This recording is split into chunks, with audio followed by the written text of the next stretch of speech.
Say Nigeria police don't go tifu no be small thing. Things are happening for inside this village where they don't come outside come cry put say as police people they enter inside their shop where they charge phone go there the thief phone for inside that area. Things are happening.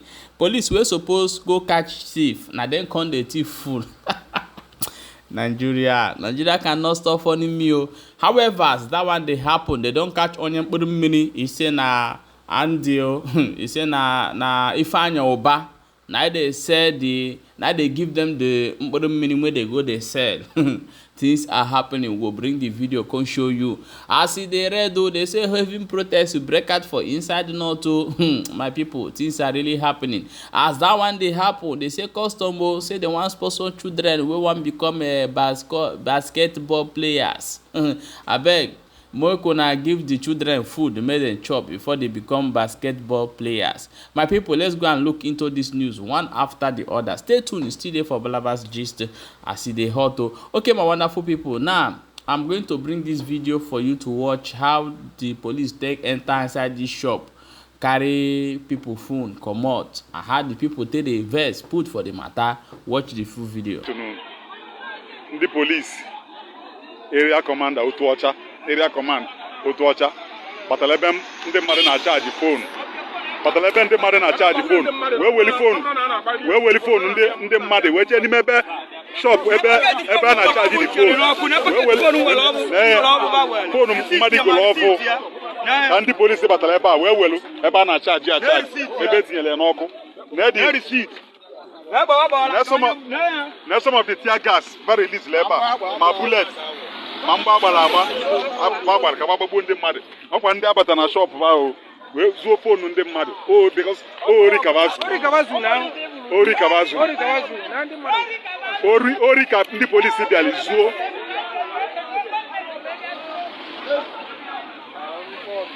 because if abụ ori ka ndị polisi bịara zuo na shop mmadụ. Shalom. Ne shop ba batal. Eba abu shop eba na charge phone. Eba shop eba na charge phone na ka ba biale. Eba bata eba. We kokon. I'm coming. Sorry. Okay. We be eba we kokon phone ndem muaz. Eba ni eba. You go call phone in the I'm eyewitness. Buloche ndị mmadụ ebe a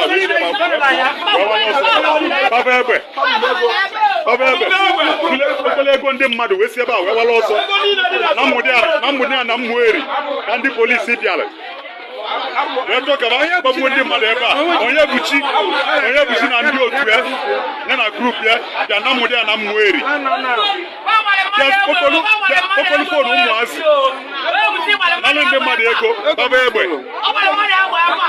mmụeri dịka ori jikwa n'ibe ọlụ o ka ọnụ onye buchi in order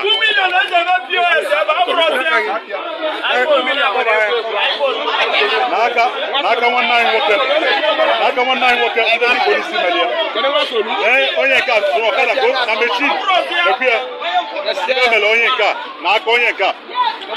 I guess this thing they happen for inside Anambra State because area commander Utuocha. Now for Anambra State this thing they happen. You don't see them. Now the police we supposed protect the civilians, we supposed protect the citizens.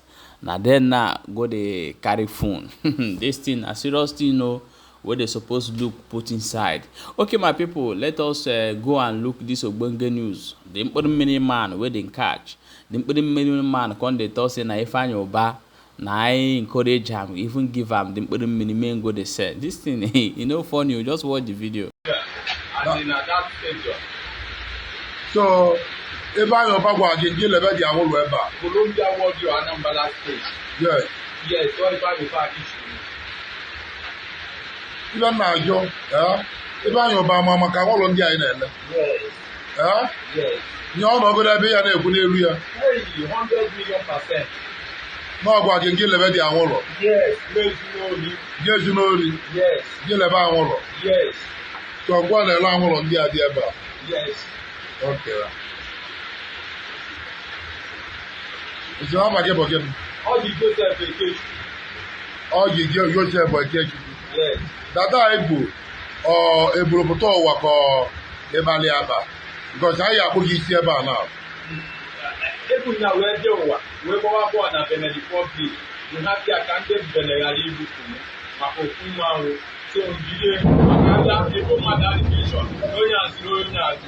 as this video come aside though for internet oh, no be small thing. Now people come to say Ifeanyi Ubah dey enjoy with him family for inside the UK oh. Na be obodo Igbo na they give money, they give our people, our youth, make they sell. Let me show you the video where they enjoy with him family oh, before we go proceed for another update. Humble self and my family will continue to serve Lord. We continue to serve the good people of Anambra South. Is that not true? Yes. So, Ada, what do you have to say?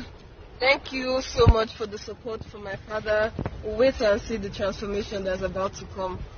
My son, Ifi? I can guarantee you that the safety of India Anambra South will be withheld with strength. That I can assure. Thanks for all the support and well wishes for my father. Security of life is just around the corner. Thank you.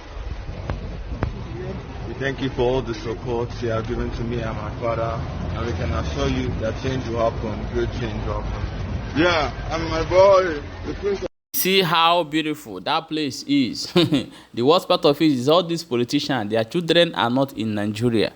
And if their children are in Nigeria, they will never allow their children to live in this shattered area where poor people they stay.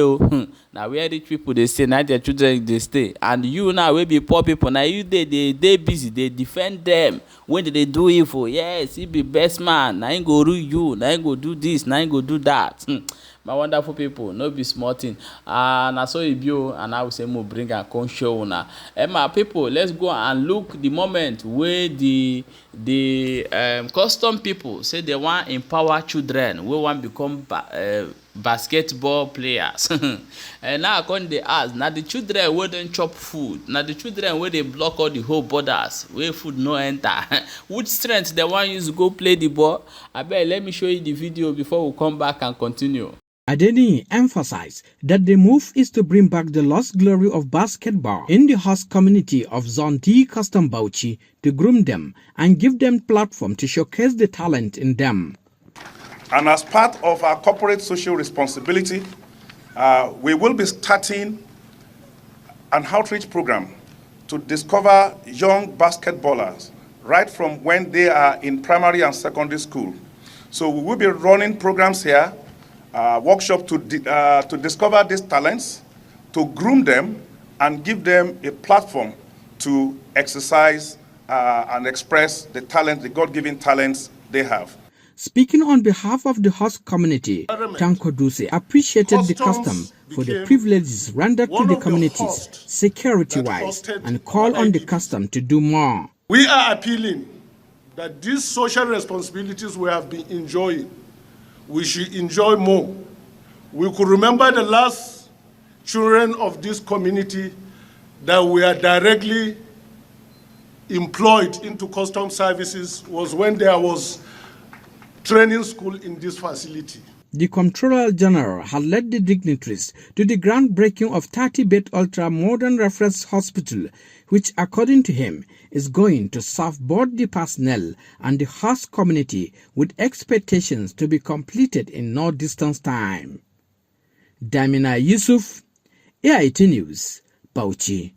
My wonderful people, now so we see more, and I will say more bring and conscious our people. The question we want to ask for this video now, the basket is very good, it's nice idea, but the most important thing be say these children they never see food chop, and these children will never eat food like this now on a one go say me they go they play basketball. What if they come for and we not gonna get good hospital, eh?